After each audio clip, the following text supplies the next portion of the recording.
오중에도 새벽기도 나오신 사랑하는 성도님들의 심령에 주님의 은혜와 평강이 함께하기를 소망합니다.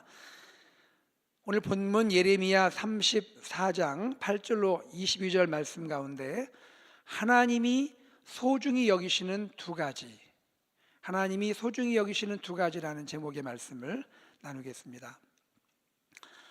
이 본문의 시대적인 배경은 유다의 마지막 왕 시드기야의 통치기입니다. 시드기야, 유다의 마지막 왕이 다스리던 시대이죠.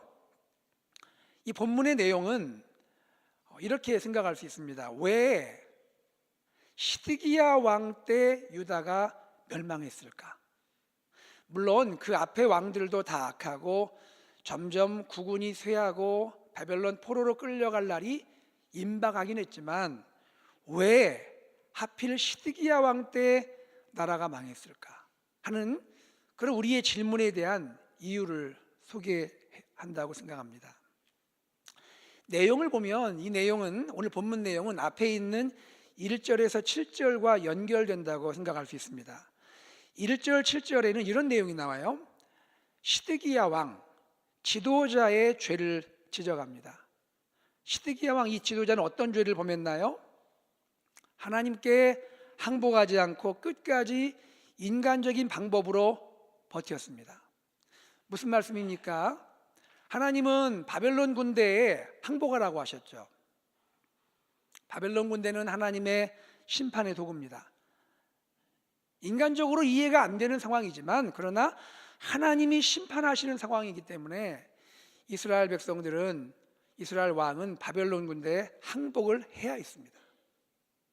그런데 하나님 말씀에 보면 시드기야 왕은 하나님께 항복하는 대신에 끝까지 자신의 인간적인 방법으로 버티고 저항하려고 하는 것이죠.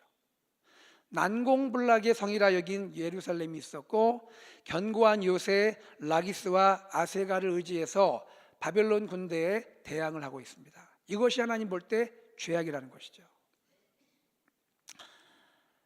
자, 이런 왕의 범죄뿐 아니라 백성들도 범죄했다는 거예요.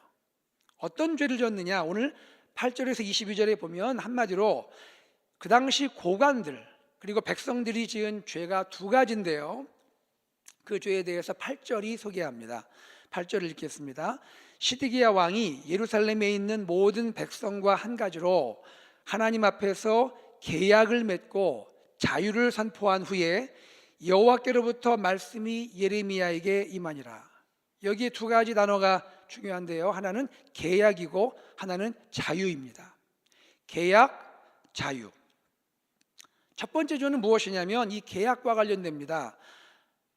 고관들과 이스라엘 백성들이 하나님 앞에서, 즉 하나님의 이름으로 맺은 계약, 약속을 지키지 않은 죄가 있다는 것이에요.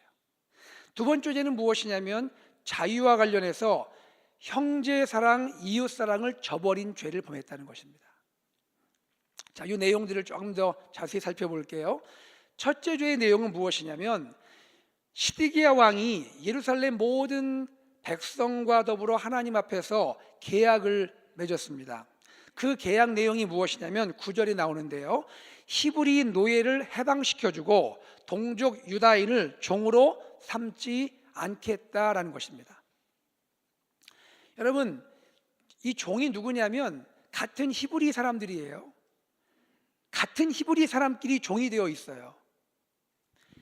시드기야 왕이 어떤 제안을 하냐면 여러 백성들이요, 우리 각자 우리 집에 있는 우리 동족 히브리 종들을 풀어줍시다.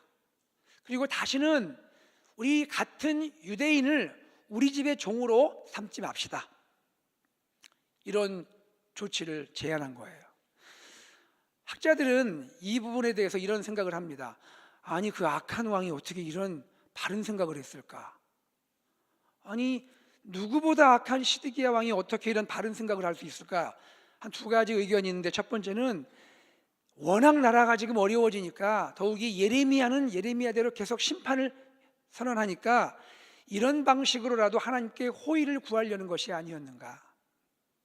또 한 가지는 일단 노예들을 해방시켜서 필요할 경우에 그 노예들을 군사로 활용해야겠다라는 계산이 있을 수 있다는 것이죠. 어쨌든 표면적으로 볼 때 시드기야 왕은 그의 악한 심성답지 않게 바른 조치를 제안을 하게 된 것입니다. 이 왕의 제안을 듣고 백성들이 계약을 체결해요. 그래서 계약 내용대로 실제로 백성들 가운데 노예로 있는 히브리 동족을 다 해방시켜 주었습니다. 잘했죠? 잘한 것이죠, 그죠? 그런데 문제는 어디에 있습니까? 해방시켜주고 나서 말씀해 보니까 잠시 후에 그 후에 마음이 싹 바뀌었어요.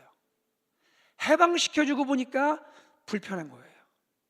해방시켜주니까 여러 가지가 아쉬운 거예요. 그래서 마음이 바뀌어서 풀어준 노예들을 찾아가서 다시 끌고 와서 노비로 삼았다고 성경은 말하고 있습니다. 여러분, 입장을 바꿔놓고 생각을 해보세요. 내가 같은 유대인으로서 빚을 져서 어쩔 수 없이 남의 집에 지금 노비로 살고 있는데, 종으로 살고 있는데, 웬일로 주인이 하루는 나를 부르더니 집에 가라고, 이제 자유라고. 정말 이게 진짜야, 이게 그냥 하는 얘기야, 정말 가라는 거예요. 너무 기뻐서 가족이 있는 집으로 가서 하나님을 찬양하고 예배하고 좋아했는데, 며칠 있다가 그 주인이 나를 다시 와가지고 끌고, 내가 한 얘기 다 취소야, 너 다시 종살이 해야 돼, 끌고 갔다 생각해 보십시오. 여러분 어떻겠습니까? 이에 대해 하나님이 진노하시는 거예요. 하나님이 진노가 극에 차서 하나님이 재앙을 내리시는데 22절에 보니까 내가 예루살렘 성을 완전히 함락시킬 것이다, 불살라버릴 것이다, 처참한 황무지가 되게 만들 것이다, 이렇게 하나님이 재앙을 선고하시는 거죠. 이 첫째 죄에서 우리는 무엇을 생각할 수 있습니까? 하나님의 백성이 약속에 신실하지 못하다는 거예요. 신실하지 못한 백성에게 재앙을 내리시는 하나님, 여기서 우리는 하나님의 속성을 발견하게 됩니다. 하나님은 언약에 신실하신 하나님이세요. 18절로 21절에 보면 시드기야 왕이 백성과 계약을 체결할 때 의식을 행했던 것 같아요. 사실 하나님이 시드기야에게 이런 계약하라고 하신 거 아니죠. 시드기야 왕이 자발적으로 이 계약 의식을 행했죠. 송아지를 가져다가 둘로 딱 쪼갰습니다. 송아지를 둘로 딱 쪼개고 쪼개진 두 조각 사이로 이 고관들과 백성들이 지나가는 의식을 행했어요. 여러분, 이것이 어떤 의미냐면, 언약을 맺을 때 언약 당사자가 있을 거 아니에요? 언약 당사자 중에 만약에 언약을 파기하는 자가 있으면, 여기 송아지가 둘로 쪼개진 것처럼 언약을 파기하는 자는 둘로 쪼개질 거라는 거예요. 언약 체결식을 우리는 고대 근동의 풍습에서 많이 발견하게 되는데요. 특별히 봉신관계의 언약이 있었습니다. 예전에 고대 근동에서 봉주와 신하 사이에, 자, 내가 너를 위해서 책임져 줄 테니 너는 나에게 충성하라, 서로 간의 이 약속을 깨트리게 되면 깨트린 당사자는 언약을 체결할 때 사용했던 짐승처럼 둘로 쪼개질 것이다. 그만큼 언약의 심각성을 가지고 언약을 하라는 얘기입니다. 창세기 15장에 보면 하나님과 아브라함 사이에 언약이 소개되고 있죠. 물론 하나님과 아브라함 사이의 언약은 쌍무적인 언약이 아니라 일방적인 편무적인 언약입니다. 하나님이 다 책임을 지시겠다는 언약인데요, 어쨌든 15장 17절에서 18절에 보면 이런 말씀이 있습니다. 해가 져서 어두울 때에 연기나는 화로가 보이며 타는 횃불이 쪼갠 고기 사이로 지나더라. 그날에 여호와께서 아브라함과 더불어 언약을 세워 이르시되, 내가 이 땅을 애굽 강에서부터 그 큰 강 유브라데까지 내 자손에게 주리니. 하나님이 아브라함과 언약 맺을 때 짐승을 딱 쪼개놓고 그 사이로 하나님이 싹 지나가시는 거예요. 하나님이 언약을 맺으시면서 만약 이 언약이 깨지면 언약을 깨진 당사자가 책임을 지겠다는 거예요. 그런데 여러분, 우리는 알고 있습니다. 하나님은 한 번도 언약을 깨트린 적이 없으세요. 하나님은 아브라함의 언약을 지금까지도 이루시고 그리스도를 통해 완성하시고 우리에게 성취해 주시는 하나님이세요. 여러분 믿습니까? 하나님이 그 언약을 맺을 때에도 짐승 사이를 쪼개고 하나님이 지나가셨단 말이에요. 그만큼 언약은 심각하다는 얘기입니다. 그런데 시드기야 왕이 본인 마음에 갑자기 그런 생각이 들었고, 백성들은 그 계약을 체결하고 송아지 사이로 지나갔습니다. 분명히 이 언약을 깨트리면 책임지겠다는 거예요. 그래 놓고 종들을 다 풀어줘 놓고 며칠 있다가 다시 끌고 와요? 하나님의 성전에서 계약을 체결하고 이렇게 어겨버려요? 여러분, 지금 백성들은 완전히 신실함을 상실해 버렸습니다. 하나님의 이름으로 구별받은 선민이 하나님의 약속을 다 저버리는 거예요. 두 번째 죄를 생각합니다. 동족 히브리 사람을 선대하지 않은 죄죠. 그 이유는 성경에 명시적으로 기록되지 않았지만 우리가 본문을 생각할 때 그것은 욕심입니다.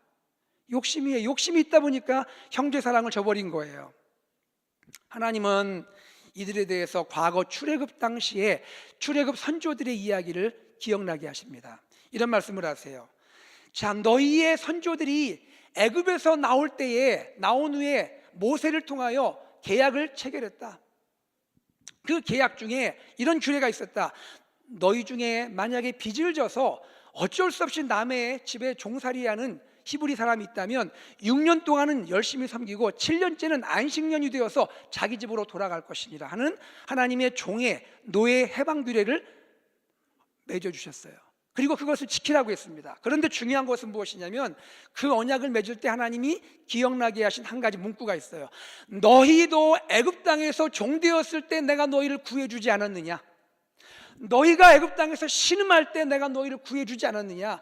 그러니 너희가 구원받은 백성으로서 지낼 때 너희 가운데 빚을 져서 마음 아파 어쩔 수 없이 너희 집에 노예로 지내는 너희 동족이 있다면 6년 동안은 섬기고 너희가 보살펴주되 7년째는 해방시켜서 하나님의 구원의 은혜, 해방의 은혜를 함께 누리는 공동체가 되어야 한다.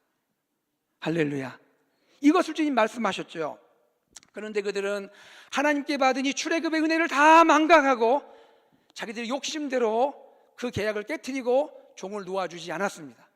주님은 이것을 지금 말씀하시면서 너희의 조상들도 그렇게 악하게 하더니 너희 또 다시 이렇게 하나님 말씀을 어기고 형제를 사랑하지 않느냐? 주님이 이렇게 책망하고 있는 것입니다.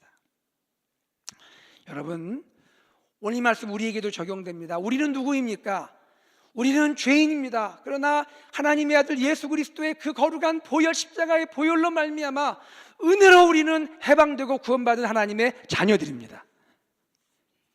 이 사실을 믿습니까?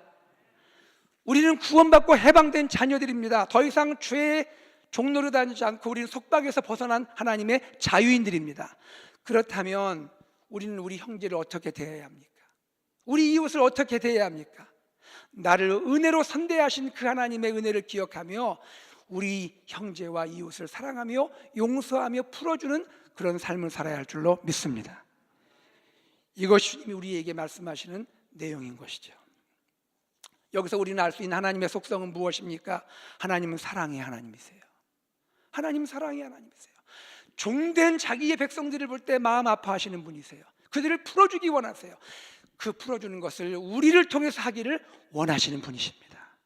한 주간 살아갈 때 우리의 삶이 형제와 이웃을 사랑하고 용서하고 풀어주는 그러한 사랑과 섬김의 삶이 되기를 간절히 소망합니다. 말씀을 정리합니다. 시드기야 왕의 통치는 언약에 신실하지 못했고요, 형제 사랑과 이웃 사랑에 실패했습니다. 구약 인간 왕의 통치의 한계와 연약성을 보여주는 것이죠. 하나님이 유다의 왕들을 세우고 백성들을 세웠지만 그들은 하나님 나라 보여주는데 실패했습니다. 그러나 실패로 끝나지 않습니다. 인간의 실패는 우리에게 다시금 소망을 갖게 하죠. 인간 왕은 실패했지만 하나님이 보내주실 메시아 왕은 성공할 것임을 말씀하고 있는 것입니다. 인간 왕은 실패했지만 메시아 왕 예수 그리스도, 그분을 통해 이루어질 하나님 나라는 완전하고 영원할 것임을 보여주고 있습니다. 여러분, 예수님, 그분이 다스리시는 그 하나님 나라의 특징은 무엇인가요? 주님은 언약에 신실하시다는 것이죠. 주님은 언약에 신실하셔서 모든 율법을 친히 완성하시고 언약을 깨트린 상대편 인간의 모든 죄와 저주와 심판까지 그분이 친히 담당하시고 십자가에서 피 흘려주시고 용서와 은혜를 허락하시고 그리고 영원한 언약을 맺으시는데 어느 누구도 하나님과 우리의 사랑을 끊을 자가 없는 그 사랑을 허락해 주신 것입니다. 또한 주님은 형제와 이웃 사랑을 몸소 보여주셨죠. 주님은 섬기러 오셨다 했습니다. 자기 목숨을 많은 사람의 대성물로 주러 오셨습니다. 친구를 위해 목숨을 버리신 사랑입니다. 양을 위해 목숨을 바치는 사랑입니다. 세리와 죄인의 친구가 되신 사랑입니다. 병든 자의 의원이 되시고 죄인의 구세주가 되신 사랑입니다. 오늘도 수고하고 무거운 자들을 초청하시고 안아주시는 그 사랑입니다. 그 사랑 안에 저희가 쉼을 얻게 되는 것입니다. 우리의 삶에 도전합니다. 여러분, 저와 여러분 구원받은 하나님의 자녀로서 어떻게 살아야 할까요? 욕심을 따라 마음대로 살아야 합니까? 언약과 약속을 소중히 여기며 신실하게 살아야 합니까? 나를 위해 이기적으로 살아야 합니까? 형제를 위해, 이웃을 위해 사랑하며 섬기며 살아야 합니까? 이 말씀 기억하며 한 주간 오늘 하루도 믿음 안에 승리하는 복된 여러분 되기를 주의 이름으로 축복합니다.